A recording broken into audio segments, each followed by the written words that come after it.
बाद आपको डिसीजन लेना है कि मुझे क्या करना है। तो क्या आप तैयार हैं? तो 10 मिनट समय दिया जा सकता है। तो मैं चाहूँगा कि थोड़ा सा अगर आप सभी लोग शांति बनाए तो मेरी बात आप तक पहुँचेगी, है ना। और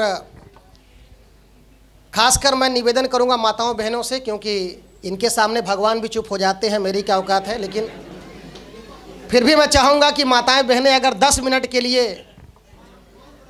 मौन व्रत रख लें तो कहीं ना कहीं आए हुए हमारे लोगों पे थोड़ा उपकार होगा। ठीक है, खाली 10 मिनट प्लीज़। और 10 मिनट मैं आपके सामने अपनी सारी बात को रखना चाहूँगा।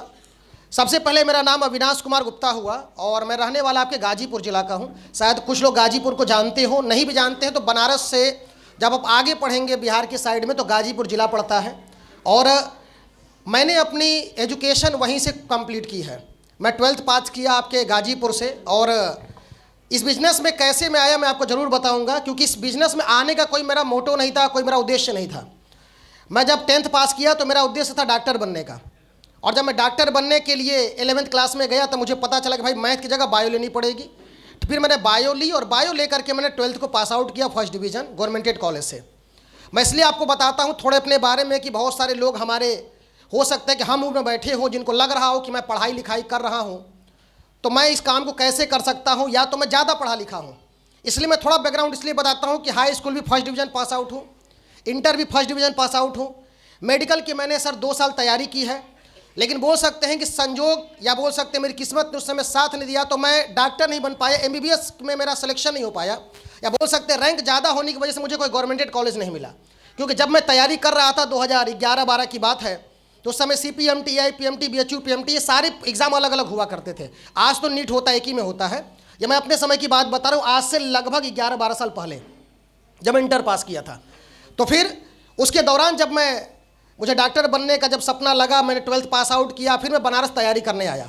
और जब मैंने बनारस तैयारी की तो तैयारी करने के 2 साल बाद भी जो है मेरा सिलेक्शन नहीं हुआ, तो उसमें बड़ा मुझे बुरा लगता था कि यार बताओ, ठीक है, कि यार बताओ कि 2 साल से मैंने इतनी मेहनत की और मेरा सिलेक्शन कहीं नहीं हुआ। लेकिन कहते हैं ना कि एक आपने बात सुनी होगी कि जो होता है अच्छे के लिए होता, उस समय नहीं समझ में आती बात। लेकिन मैं बताऊं कि अगर मैं उस समय मेरा सपना पूरा भी हो गया होता और मैं डॉक्टर बन भी गया होता, ठीक है, तो अच्छी बात है, फिर भी हम पैसा कमाते, चीज़ें चलती, अपनी जगह ठीक होती। लेकिन आज जो है कोई भी डॉक्टर किसी को कमाने का अवसर नहीं दे सकता। ठीक है, ठीक होने का अवसर दे सकता है, ट्रीटमेंट दे सकता है, लेकिन कमाने का अवसर नहीं दे सकता। तो डॉक्टर बन करके जो हम लोगों को ठीक करने का अवसर हमें मिलता, वो हमें अवसर इस आयुर्वेदिक संस्था से भी मिला। आज हमारे वजह से, हमारे टीम की वजह से आज हजारों लाखों ऐसे लोग हैं जो कि हमारे प्रोडक्ट से क्या हो रहे हैं, ठीक हो रहे हैं। ये कार्य तो यहाँ भी हो रहा है। सेकेंड ऑप्शन क्या है कि वहाँ पर मैं किसी को रोजगार नहीं दे सकता था, किसी को मैं अपने जैसा नहीं बना सकता था। लेकिन मैं आपको बताना चाहूँगा आज हमारे टीम के अंदर अपने जैसे अगर मैं बात करूं तो मेरी टीम में आज 10 करोड़पति यानी 10 लोग ऐसे हैं जिनकी इनकम 1 करोड़ से ज़्यादा है मेरे टीम के अंदर। आज मेरे टीम में ऐसे 100 से ज़्यादा लोग हैं जो महीने का 1 लाख से ज़्यादा कमाते हैं। तो कहीं ना कहीं सौभाग्य अगर मुझे प्राप्त हुआ है तो इस संस्था की वजह से। उस समय जरूर लगता था कि यार मेरा सिलेक्शन नहीं हुआ तो क्या होगा। और मैं अगर अपने ऊपर बात करूँ तो एक कोई भी व्यक्ति अगर डॉक्टर बन करके, देखिए मैं एजुकेशन के खिलाफ नहीं हूँ, मैं खुद समर्थक हूँ सर।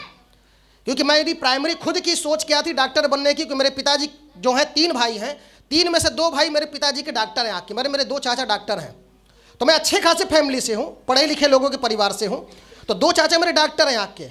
लेकिन मैं एक बात आपको कहना चाहूँगा कि अगर हम डॉक्टरी करके भी अगर निकलते हैं तो MBBS डॉक्टर को एक हॉस्पिटल के अंदर 70 से 80 हज़ार रुपये की सैलरी पर रखा जाता है।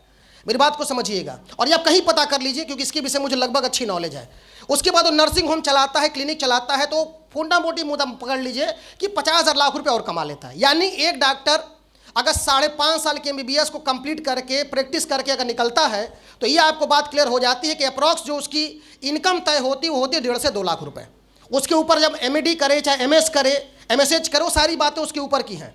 तो उस हिसाब से एजुकेशन और उनकी इनकम तय होती है। लेकिन मैं आपको बताना चाहूँगा कि लाख, 1.5 लाख, 2 लाख रुपया 5.5 साल में कमा सकता था। लेकिन मेरे साथ अच्छा क्या हुआ कि 5 साल बाद जब AWPL में मैं था उस समय महीने की इनकम मेरी 5 लाख थी, और आज 7 साल मुझे हो चुके हैं, मेरी महीने की इनकम 12 लाख से ऊपर की आती है।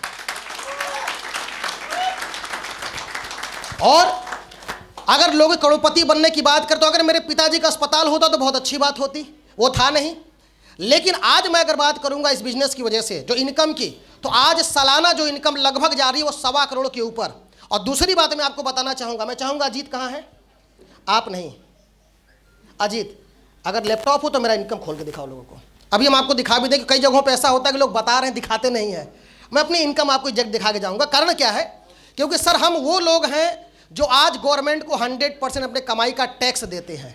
हम वो लोग हैं जो खुद नियम बनवाने के लिए गवर्नमेंट के पास गए थे कि डायरेक्ट सेलिंग के लिए नियम बनाओ। हम वो लोग हैं जो कमाई के 1000 में भी गवर्नमेंट को 50 रुपया टैक्स पे करने वाले लोग हैं। यानी हिंदुस्तान में अगर ईमानदारी से कमा के अगर कोई टैक्स पे करता है तो केवल एक डायरेक्ट सेलर है और कोई नहीं है सर।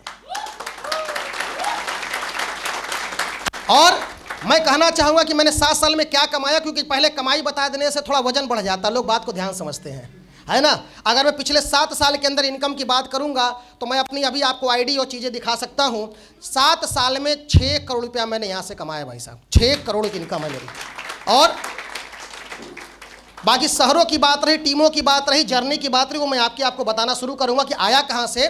और मैं पिछले साल के फाइनेंशियल ईयर का आपको स्टेटमेंट भी दिखाऊंगा। पिछले साल का जो फाइनेंशियल ईयर का स्टेटमेंट होगा आपके सामने खुलेगा, 1 करोड़ 13 लाख। इसके अलावा जो इनकम और आती है हमारी 6, टोटल लेके 1.25 करोड़ रुपया सालाना के समय इनकम पे मैं खड़ा हूं। क्यों? आप जैसे लोगों की वजह से, अपने वजह से नहीं। किसकी वजह से? बजा लो फिर, दो थोड़ा थोड़ा बजना, मजा नहीं आ रहा है, ठीक है। और अगर अचीवमेंट पे थोड़ी सी और बात कर लूँ, उसके बाद आते हैं। तो अचीवमेंट पे बात अगर आप मैं कहूँ तो पहली गाड़ी खरीदी थी 2018 में बेलेनो, दूसरी गाड़ी खरीदी थी 2020 में MG हेक्टर, तीसरी गाड़ी खरीदी थी 2021 में BMW 5 सीरीज लग्जरी लाइन, चौथी गाड़ी खरीदी थी 2023 में ऑडी A4 टेक्नोलॉजी जो नीचे खड़ी है, पांचवी गाड़ी खरीदी थी BMW M स्पोर्ट 15 दिसंबर को 2023 में। आज इस बिजनेस से भाई साहब 7 साल में 5 गाड़ी, इसमें 3 लग्जरी गाड़ियां मेरे घर में खड़ी हैं। 5 गाड़ियों का मालिक उस बिजनेस से। और अभी आखिरी 6वीं गाड़ी लेने जा रहा हूं, आप सबको बुलाऊंगा अगले क्राउन डायमंड रैंक पे, ठीक है। अब एक ही बची है जिसका जलवा है गाड़ी का, वो है फॉर्च्यूनर। आखिरी गाड़ी में लेने वाला हूं। Thank you. तो मैं आपको बताना चाह रहा हूं कि ये रही अचीवमेंट, चीजें रही। अब मैं यहां तक कैसे, अब मैं आपको बोलूंगा तो शायद आपको मेरी बात समझ में आए, है ना। तो मैं अपनी बात बताना चाहूंगा जो मैंने अपना परिचय के बाद, क्योंकि मैं इस प्रेजेंटेशन को आज से मैं चाहूंगा सभी लोग थोड़ा सा साइलेंट रहें, आप सभी लोग। और बच्चों को मैं चाहूंगा कि थोड़ा बाहर घुमा दे तो ज़्यादा अच्छा है, ठीक है। अजीत जी आप ही के हैं फैमिली वाले, थोड़ा सा देख लो, क्योंकि क्या है ना कि आवाज़ होगी तो फिर क्या हो डिस्टर्बेंस होता है। क्योंकि यहाँ बहुत सारे लोग बाहर से आए हैं, बहुत सारे लोग दूर दूर से आए हैं। मैं नहीं चाहता कि किसी व्यक्ति का जो है कोई भी जो हमसे कनेक्शन जुड़ रहा है वो डिस्टर्ब हो। तो मैं रिक्वेस्ट करूँगा कि थोड़ा सा शांति बनाए रखें। तो आज से पहले इस कंसेप्ट को 7 साल पहले मैंने देखा हुआ था। कैसे देखा था मैं बताऊँगा, ठीक है। क्योंकि मैं BHU यूनिवर्सिटी से पढ़ाई कर रहा था। BHU यूनिवर्सिटी में जब मैं ग्रेजुएशन कर रहा था, बॉटनी जूलॉजी केमिस्ट्री मेरा सब्जेक्ट था। उसी के दौरान मैं कोचिंग भी पढ़ाई करता था, फाउंडेशन बैच, क्योंकि मैं डॉक्टर तो बना नहीं लेकिन बायोलॉजी मेरी बड़ी अच्छी हो गई थी। तो मैं CBSE बोर्ड को और UP बोर्ड को बायोलॉजी पढ़ाता था, चाहे NCERT हो चाहे RMS गुप्ता हो, दोनों से बहुत अच्छा पढ़ा लेता था। बायोलॉजी मेरी अच्छी पकड़ थी उस समय। तो मैंने 11th-12th बैच को फाउंडेशन बैच को पढ़ाना शुरू किया। और आज से 10 साल पहले मैं उस समय कोचिंग में पार्ट टाइम में 30 से 35 हज़ार रुपया कमा लिया करता था। जितने क्लासेज में लेता उस हिसाब से मुझे पैसे मिलते थे। और उस समय मैं BHU के अंदर ऑलरेडी पढ़ाई कर रहा था। और पढ़ा करके कोचिंग से जब मैं वापस आ रहा था तो मुझे किसी ने इनवाइट किया और बोला कि सर एक हेल्थ अवेयरनेस संस्था का प्रोग्राम हो रहा है रविवार के दिन, अगर आप समय निकाल करके देखें तो हो सकता है वहाँ से आपकी हेल्थ भी अच्छी हो और वेल्थ भी बहुत अच्छी आप कर सकते हैं। और वो कोई नहीं, वो हमारे ग्रेट गुरु मिस्टर अमित कुमार दुबे, एक जोरदार जिनकी वजह से मैं आज यहाँ खड़ा हूँ। मिस्टर अमित कुमार दुबे सर जिनकी वजह से मैं आज यहाँ खड़ा हूँ। अगर उन्होंने मुझे इनवाइट नहीं किया होता तो शायद आज मैं इस जगह पर नहीं खड़ा होता। जब उन्होंने मुझे इनवाइट किया तो हेल्थ वाली बात मुझे कम समझ में आई, वेल्थ वाली बात ज़्यादा समझ में आई। मैंने कहा ठीक है, फिर रविवार को फ्री चलते हैं, कोचिंग भी बंद है, कॉलेज भी बंद है ना। तो रविवार के दिन जो है मैं BHU के अंदर एक हैदराबाद गेट पड़ता है, ठीक है। BHU के कैंपस के अंदर एक हैदराबाद गेट पड़ता है। उसी गेट के बाहर जो है एक नवनीता कौर पब्लिक स्कूल था, प्राइमरी स्कूल था, जहाँ पे स्टार्टअप अभी संस्था का हुआ था। तो वहाँ पे प्रोग्राम चल रहा था और आज तो बड़ी अच्छी कंडीशन में बैठे हैं। मैं जब प्लान देखने गया था भाई साहब, प्राइमरी स्कूल के वो डेस्क और बेंच पे बैठ करके हमने इस 100 करोड़ के कंसेप्ट को जीवन में पहली बार देखा था। कहाँ पे? प्राइमरी स्कूल में डेस्क और बेंच पे बैठ कर। तो पूरे कंसेप्ट को देखने के बाद, सारी बातों को समझने के बाद, एक बात जो मुझे ज़्यादा प्रभावित की वो लास्ट में कि एक व्यक्ति आता है मेरी तरह जिसका फूल माला से स्वागत होता है। और वो व्यक्ति बोलता है कि भाई साहब ठीक है, मैं यहाँ से करोड़ों रुपए मैं सालाना कमा रहा हूँ। और उस समय बहुत हैवी गाड़ी चलती थी क्रूज करके, अभी तो थोड़ा सा कम है क्रूज, और उस समय होंडा सिटी का एक जलवा था। तो वो क्रूज गाड़ी मेंटेन किया करते थे, ठीक है। तो क्रूज गाड़ी मेंटेन क्या करते? उन्होंने बोला कि मैं क्रूज गाड़ी मेंटेन करता हूं। मैंने कहा यार ये तो जलवा है, बहुत अच्छी बात है। सारी बातें मैंने सुनी और लास्ट में उन्होंने एक बात बोल दिया जो मुझे बड़ा लग गई। उन्होंने बोला मैं 10 पास हूं। मैंने कहा ये गजब हो गया, ये inter first division, high school first division, BHU से ग्रेजुएशन, मेडिकल की 2 साल तैयारी, फाउंडेशन बैच को मैं बढ़ा रहा हूं और 10 लाख महीना मैं खुद नहीं सोच रहा हूं। तो ये बात जब मैंने सुनी तो मुझे बड़ा अच्छा लगा। मैंने कहा अगर ये सच बोल रहा है और चीज़ दिखा दे तो यार काम करने लायक है। तो उन्होंने जब सारी चीज़ें खत्म की, लास्ट में मिला, मैंने कहा सर अपना परिचय दिया, बाकी बोला सर थोड़ा दिखा देते चेक वेक अगर आता हुआ है तो। मैंने चीज़ों को देखा और देखने के बाद जब मुझे सारी बातें नज़रों के सामने निकल के आई तो मैंने काम करने का डिसीजन लिया कि यार ये काम अच्छा है, किया जा सकता है, ठीक है। और सारी चीज़ें मैंने देखी और क्या मन में प्रश्न उठे मैं आपके सामने रखूंगा, ठीक है। अब मैं आपसे पहला क्वेश्चन करूं तो मेरी बात मैं अब आपके सामने रखना चाहूंगा कि आपका क्या विचार है। आप मुझे बताइए यहाँ कितने ऐसे लोग हैं जो जीवन में पैसा कमाना चाहते हैं? वो हाथ उठाएं, ना उठाएंगे तो फिर आपको मिलने वाला वैसे भी नहीं है। तो हाथ नीचे करें, धन्यवाद आपका। यहाँ पे बैठे हर व्यक्ति पैसा कमाना चाहता है, क्लियर है ना। लेकिन देखो सर जीवन पैसा 2 तरीके से आता है, या तो अच्छा काम करके या तो बुरा काम करके। मेरी बात को समझिए, अच्छा काम करेंगे तो मेहनत ज़्यादा लगेगी, पैसा भी लगेगा, कम आ रहा है। बुरा काम करेंगे मेहनत भी कम लगेगी और पैसा भी। लेकिन हम सभी लोग किसके हैं? पुअर क्लास फैमिली से, मिडिल क्लास फैमिली से, लोअर मिडिल क्लास फैमिली से हैं। हमारे परिवार में कहावत है कि बेटा 2 रोटी कम खाएंगे लेकिन इज्जत की ज़िंदगी जिएंगे। किसी का दिल दुखा करके हमें पैसा नहीं चाहिए, किसी की बद्दुआ कमा के हमें पैसा नहीं चाहिए। यही बात मेरे घर में बोली गई, मुझे उम्मीद है आपके घर में भी यही माँ बाप ने बताया होगा आपको, यस या नो।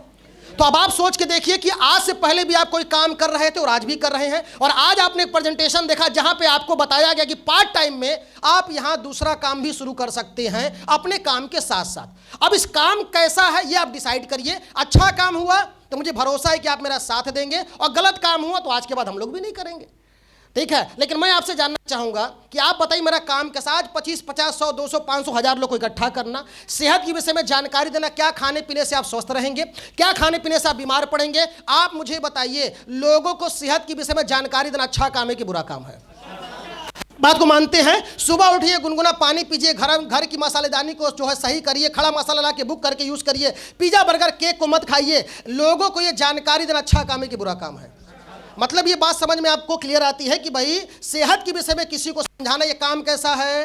अच्छा काम है। अब अच्छे काम के साथ साथ दूसरी बात निकल करके आई कि सर ये अच्छा काम तो है, उसके साथ साथ हमें कुछ प्रोडक्ट के विषय में जानकारी दी गई और वहाँ पे बताया गया कि अगर आपके परिवार में कोई व्यक्ति इन समस्याओं से ग्रसित हो तो उसके लिए हम एक फूड सप्लीमेंट का प्रोडक्ट देते हैं जो हमारी कंपनी खुद मैन्युफैक्चर करती है। अब जब लोगों के मन में बात निकल के आती है सर कि यहाँ बताया गया आपका प्रोडक्ट बड़ा अच्छा है, रिजल्ट भी बहुत अच्छे हैं, लेकिन मैं ये बात जानना चाहूँगा, जो आपके मन में प्रश्न उठ रहा होगा, आप सोच रहे होंगे कि सर अगर प्रोडक्ट इतना अच्छा है तो डॉक्टर से रिकमेंड कराते, हम लोगों को क्यों बुलाए, है ना। क्योंकि जहाँ हेल्थ की बात आती है तुरंत दिमाग में क्या क्लिक करता है? डॉक्टर वाली बात।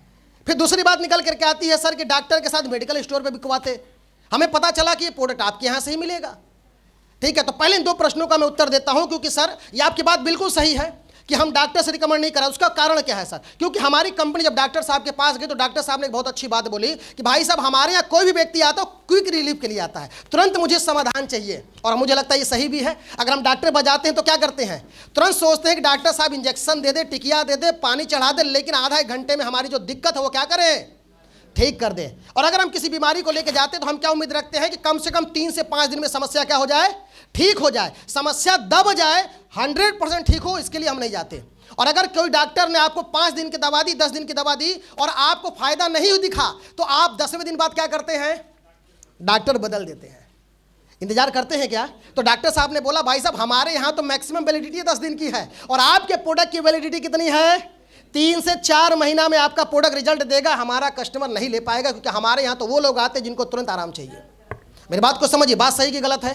सही है। लेकिन ये बात भी सही है सर कि आयुर्वेद का कोई भी प्रोडक्ट, अगर यहाँ आप सभी पढ़े लिखे व्यक्ति बैठे हैं, आप सबको पता है कि कोई भी आयुर्वेद का प्रोडक्ट तुरंत रिलीफ नहीं करता। क्यों? कारण क्योंकि सर अंग्रेजी दवा जो होती है वो रोग पे काम करती है, रोग को दबाने का काम करती है। आयुर्वेदिक दवा रोग पे काम नहीं करती। आयुर्वेदिक जो फूड सप्लीमेंट है वो सेल्स पे काम करते हैं, कोशिकाओं पे काम करते हैं। जो बॉडी के अंदर कोई ऑर्गन डैमेज हो गया उसको रिपेयर कर देते हैं और ऑर्गन ऑटोमेटिक अपना फंक्शन करना शुरू कर देता है। इसीलिए आयुर्वेद जो है हमेशा बोला जाता है कि जड़ से चीज को ठीक करता है, क्योंकि जब सेल्स ठीक हो गई तो प्रॉपर फंक्शन होना। क्योंकि भाई साहब जब धरती पर लॉन्च हुए थे तो ठीक ठाक ही तो थे, क्योंकि उस समय आपके सारे ऑर्गन सही काम कर रहे थे। ऑर्गन डैमेज हुआ तो ऑर्गन डैमेज को रिपेयर करता कौन है? 100%।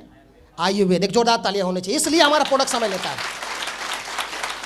यही कारण है हमारे प्रोडक्ट को समय लेने का, क्योंकि ये रोग पे काम नहीं कर रहा है, ऑर्गन्स पे काम कर रहा है, आपके सेल्स पे काम कर रहा है, कोशिकाओं पे काम कर रहा है, चीज को रिपेयर कर दे रहा है, इसलिए समय लेता है। तो डॉक्टर की बात ठीक थी।